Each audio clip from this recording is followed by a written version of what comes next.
Vidare tinokuchingamidzai zvekare kune chimwe chirongwa pano paZim Facebook Secrets and Confessions. Tadzoka zvekare nemamwe messages. Regidzai tibva tapinda messages edu atadzoka takakubatirai. Hanzi makadi zvenyu mukoma, ndinokumbirawo kuti munge muchindiposterawo nyaya yangu makaviga chitupa changu. Ininiwo ndiri musikana ane makore 20 years ekuberekwa. So ndine umwe murume uyo wandainge ndichidanana naye. Saka murume uyu pose apa ainge ari kuSouth Africa, saka akabva azouya kumba. This was last year. Akati auya kumba ndokubva tazosangana zvedu pabonde. So akabva azonditi sezvo ndakuona kuti iwewe wanga uchiri mukadzi akakwana, I want to marry you. Ndokubva azo apologize paya because akabva azondibudira pachena akati I just thought kuti you were one of those girls who were just chasing after men. Ndokubva azondirakidza mapictures ake, ndokubva azoti I want to take you somewhere. Ndakashamisika mukomana ashi patakazoenda achinondirakidza imba yake, saka ane dzimba dzake dzinokwana idzo kuita 4 muno muHarare. So dzimba idzi anogodzishandisa as a form of income. KuSouth Africa zvekare akabva andirakidza concrete proof yekuti ane dzimwe dzimba 2, saka munhu wekuti ane mari dzake. I asked him kuti why patakasangana paFacebook you just pretended as if you were just a random dude, because iye ainge achitondiudza kuti anoitawo zvewelding kuSouth Africa. So I was just okay with him. Pandainge ndingoriwo nekadoubt it is because of his age. Baba vakura ava, but I had just fallen in love with him. He used to complain a lot about money, achitoti zvinhu zvakasunga, but he mukoma akati avhura banking application yake, mari yandakaona yainge irimo hard cash, it was at least 750,000 rands yainge irimo, iyo yainge achiti ndo yaanoshandisa for operating his businesses. Ko dzimwe mari dzainge dziri muma credit account I can't even talk about them. Ndikabva ndatofara paya, but he then told me kuti kuSouth Africa iye ane vakadzi vake 3, then kuBotswana ane umwe, zvekare nekuNamibia ane umwe, but wekuNamibia ndiye waainge achiti ainge asati amubvisira mari, but vekuSouth Africa nevekuBotswana akatovabvisira mari kudhara. So mukoma ndo nyaya yandiunzawo pano. Iye what he's saying is that since ndine maproperties angu ari muno muZim, vakadzi vangu avo vekuSouth Africa ivo havatombodi kunzwa nezveZim nekuda kwekuti ivo maSouth Africans. Then wekuBotswana zvekare iye haatombodi kuuya kumusha. Hanzi wandakangouya naye kuZim igirlfriend yake yekuNamibia, saka now ari kuti I want some form of stability. Ndobva ndaziva kuti iwewe kana wozokudza vana vangu vachazova vana vekuti vanenge vachizivawo mutupo wavo, zvekare vachizivawo dzinza kunobva baba vavo. So that is the issue mukoma. Ndoita say should I agree, because zvaizvezvi akanditi mari iripo, you just tell me that you want this. So far ndakangomudza kuti I want you too, but I am still thinking about it. Zvinoita here kuti ndinge ndichienda pano pekuti pane vakadzi vakawanda kudaro, and what are the disadvantages or what are the advantages? Because inini akanditi sezvo iwewe uri muZimbabwe seni chimuti chinenge chiinewe, ndiwe uchazotoita sekunge vahosi, because I will respect you even more. Ndinokumbirawo ma-advices nezera rangu. The youngest wife, his youngest wife, the girlfriend wekuNamibia, iye ane makore 36 years ekuberekwa. So I am going to be the youngest, and I don't know kuti what am I supposed to do? Ndauyawo neconfession yangu. As for my parents, I just told them kuti I have a guy that I am dating. Ndinonyara kana kuvarakidza mapictures, because my mom and I,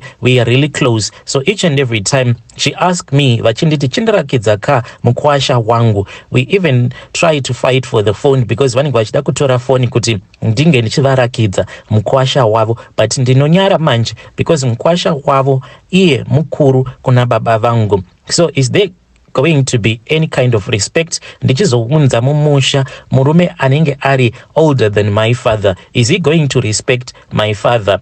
This is the situation that I am facing. Ndinokumbirawo kuti kana mukazoposta nyaya yangu munge muchizo ndiudzawo, ndichange ndichizotevererawo mucomment section. Fedari ndo message iyo yandakatumidzirwa ichibva kune mwanasikana uyo. Hanzi ndo nyaya iripo iyi, ndikudanana nemurume ane vakadzi vake kuSouth Africa, kuBotswana nekunamibia. Akomana pakaipa. Saka hanzi arikuda hanzi stability, ndive nemunhu wekuti ndikazvara naye vana aino kuti vana ivavo vachange vachizodzidziswa mutupo wababa vavo nekuti baba vavo vanobva kupi. Zvinomeka sense here vedare, mwanasikana uyu obvuma here? Yo, manzwa mari dzataurwa apo, hanzi mainge muine mari yekuoperate business. Zvino akomana kana uchiti operating cost business rako it is somewhere kuma 700,000 rands. Mari inengogara iri muaccount for emergencies. Yeah, unenge uri mbinga zvechokwadi. Zvakangoma hazvo vedare. Oita sei mwanasikana uyu imbinga ka maybe akasabvuma kuroorwa nayo mbinga iyi, she will regret for the rest of her life. Please let us assist here in the comment section. Regedzai tibva taenda panyedu inotevera. Nyedu inotevera yakamira sekudai so. Hanzi makadi zvenyu mukoma, ndinokumbirawo kuti munge muchindiposterawo nyaya yangu makavika chitupa changu. Ndiri pakurwadziwa uye ndiri pakushungurudzika. Murume wangu akasungwawo last year ende nazvino haasati aburitswa apa achingoriko remind tigere kuno kunyika yevatorwa yeSouth Africa. Saka mari dzacho dziri kudiwa imari dzakati wandei. So first of all, murume wangu ainge achishandisawo permit chidhura. So akabva azowana basa ainge achishanda kune imwe company, makambani awa anodeliver maparcels. Murume wangu aiti pano nepapo aimboitawo zvetake lot kuzonosvika achizotanga kushanda kune imwe company, ende company iyi iyo aitombowanzi kuhaya maforeigners, but wangu murume akabva aita lucky. Baba vekwangu vainge vava kutowanawo kamari kainge kari bho. Upenyu hwakabva hwatochinja overnight. Takangoti tichingonowana the first salary yababa vachiuya nayo mumba. It was a lot of money plus ma extra bonuses because murume ainge asingateti zvake kushanda. Saka paya mamwe maSouth Africans pavainge vachinyozera, iye aibva azomhanya nendima achitowanawo zvima overtimes. Saka baba vakatopinda mumba vaine mari yainge yakawanda, ndokubva tabva kulocation tikatanga kugara somewhere else. So zvakazoitika ndezvekuti baba vainge vava kungogara vachingouya mumba nemari, dzimwe mari dzekuti ndaiti ndikavabvunza kuti ko mari iyi mabva nayo kupi, iye murume aibva andipindura rafu, ndobva ndangosiyana nazvo. Saka ndakazongoshamisika one day murume anonoka kudzoka kubva kubasa. Then later on ndopa ndakabva ndazoreceive phone call iyi yainge ichibva kune umwe mupurisa ainge achindibvunza house address. Ndokubva ndamupa house address ende ndakabva ndatotanga kutochema paakandiudza kuti ainge ari mupurisa. Pasina kana nguva pakabva pazosvika an unmarked vehicle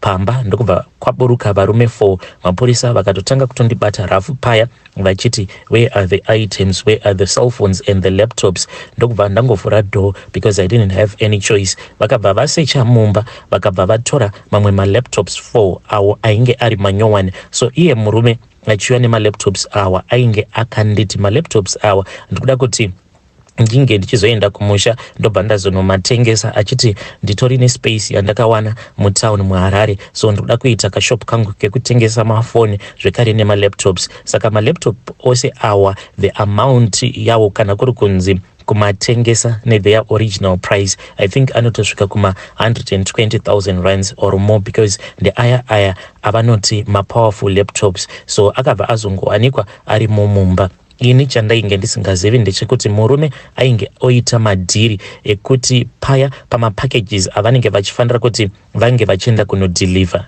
iye aingogara akarobewa. Murume wangu akazviparira, ainge aine chimwe chigenga chake icho chaainge achishanda nacho. Saka chigenga ichi chaingomutevera but vanenge vachizivana, then chobva chazomuhijacker vobva vazomutorera mafoni malaptop. Saka zvinhu izvi zvaibva zvazoenda zvobva zvazonotengesewa. Iye murume wangu ndiye akabatwa aine hard evid.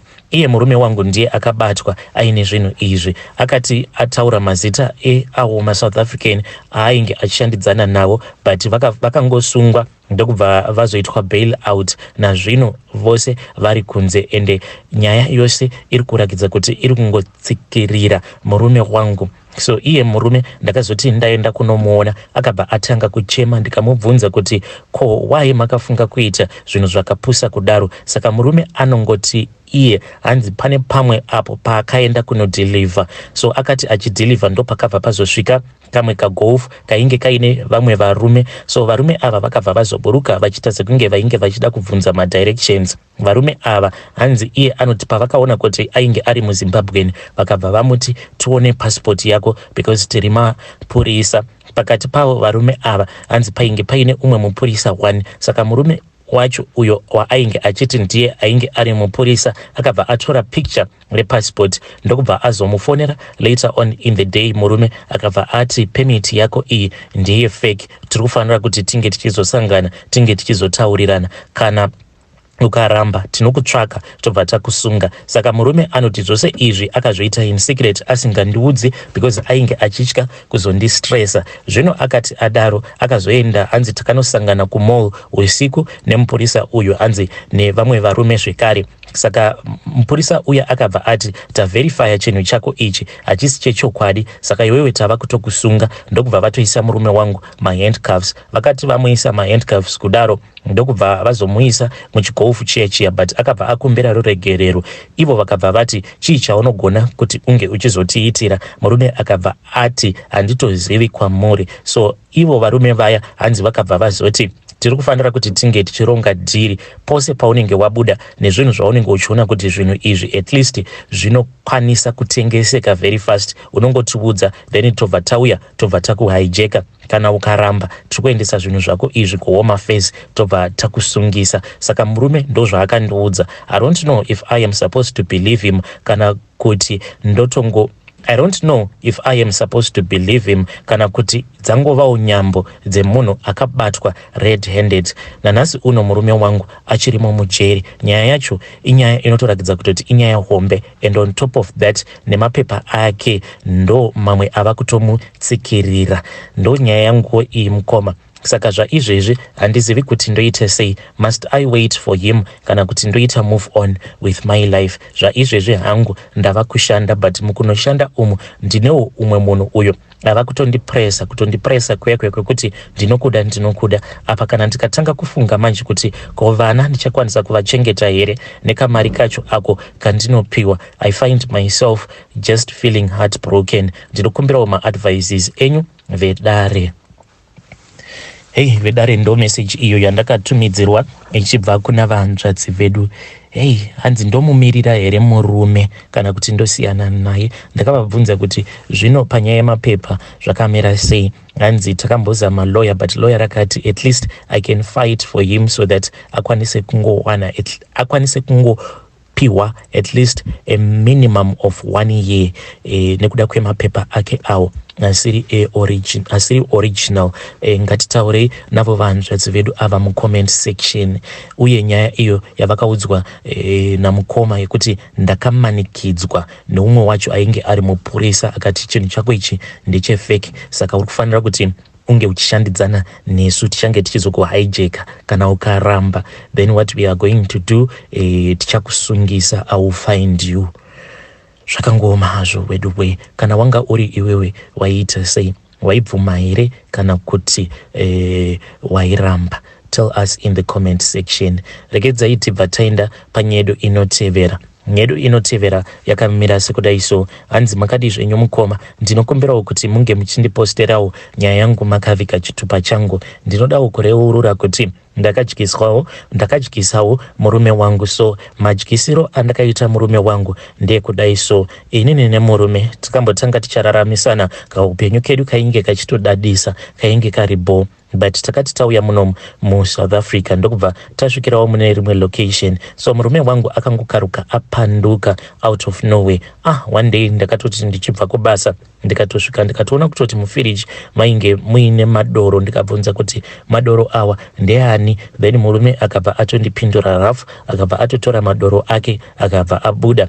Pasina kana nguva murume ainge ava kutoitawo zvekuenda kumabrai, aiti akaenda Friday waitoziva kutoti weekend yose murume anenge asipo pamba. Ndo pandakabva ndazotanga kunzwa nemakuhwa kuti murume wangu ainge ava kudanana nevamwe madzimai. So ndakabva ndazoenda kumba kwavo madzimai ndikabva ndati nhai madzimai zvamuri kuitawo zvinoita here. Then ivo vakabva vatondipindura rafu vakabva vatoti aiwa zvamunenge mafunga asi kana munokwanisa kungozviita kana makaudzwa kuti ndinodanana nemurume wenyu ndikoko. Vakabva vati dai manga masvika pano pamba pangu muchitaura neni mune zvakanaka zvimwe kuda taikwanisa kubatsirana. Vakabva vandituka vakabva vati ko wadii wambotanga waenda kunochekewa sari rako iro riri pakati pemagadziko ako nekuti ndo rinokonzeresa kuti murume wako asanakirwa newe panguva yemutambo wekusika bonde. Ndabva paya ndichirwadziwa ndokubva ndadzoka hangu kumba kubva zvandakaziva kuti murume wangu ainge odanana namadzimai vaya.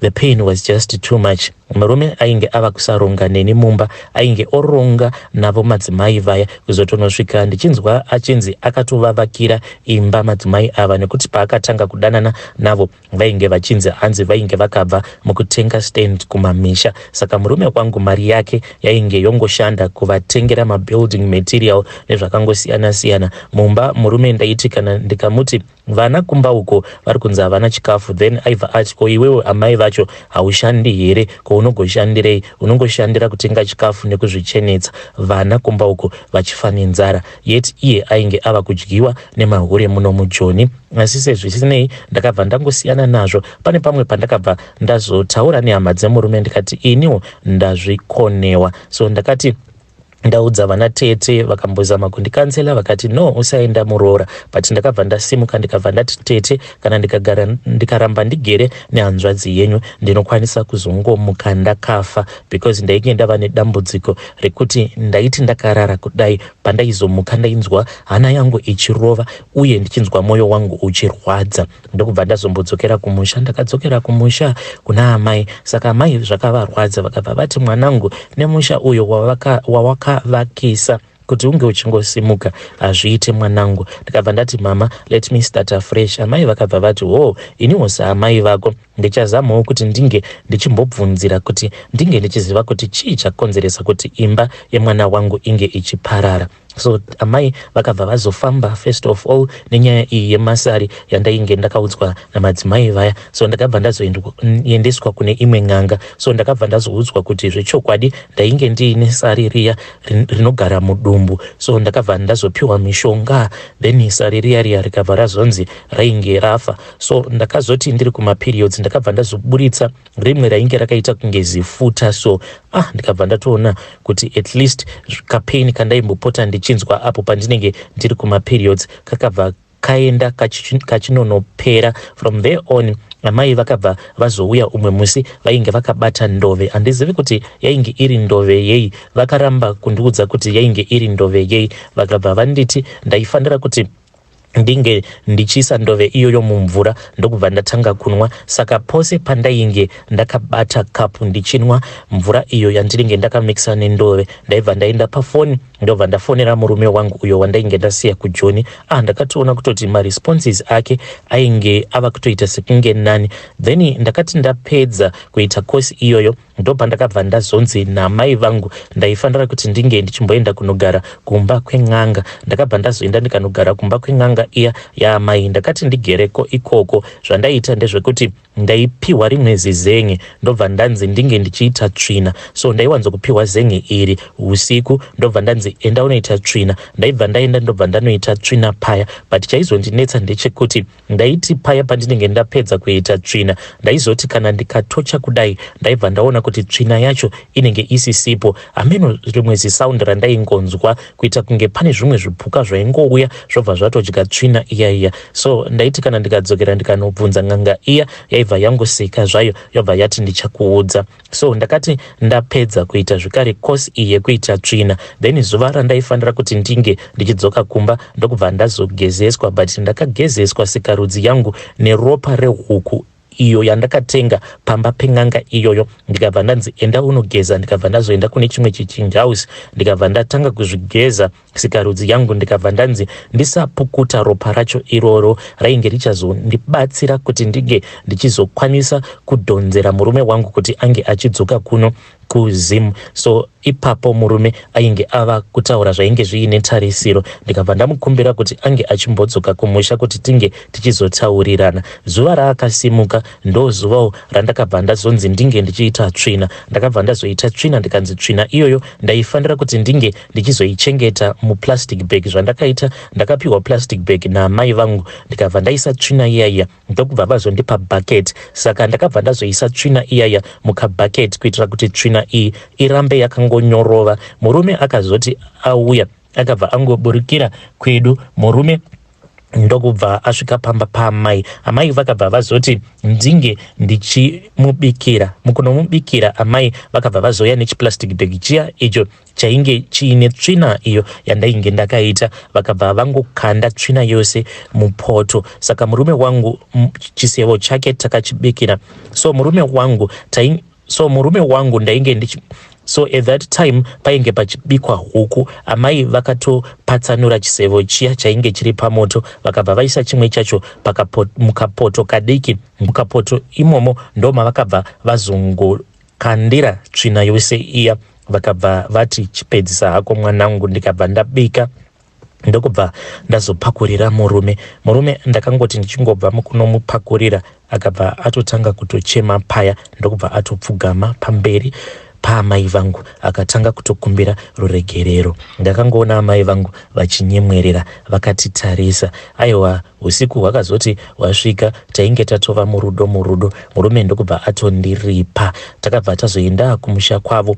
Still upenyu hwainge hwatochinja. Ndokubva tazodzoka kuno kukujoni. So handizivi kuti ndinganzi zvandakaita izvi zviri wrong here kana kuti zvandakaita zviri right. Ndinokumbirawo kuti munge muchindiudzawo ipapo vedare. Ndoita sei? Ndoenda ndonoti ange achinorutsiswa here kana kuri kunzi zvandakaita zviri wrong. Hey, vedare ndo message iyo yandakatumidzirwa ichibva kuna vanzvadzi vedu. Ya varume tiri pama1 anzi ndakaita tsvina ikachengetwa ichiri nyoro. Ndokubva yazongokandwa mukapoto kainge kaine nyama yehuku yandainge ndichibikira murume. Pakaipa. Aiwa, zvakaoma hazvo veduwe. Anzi ndiudzeiwo kuti zvandakaita izvi zviri wrong here kana kuti zviri right. Hey.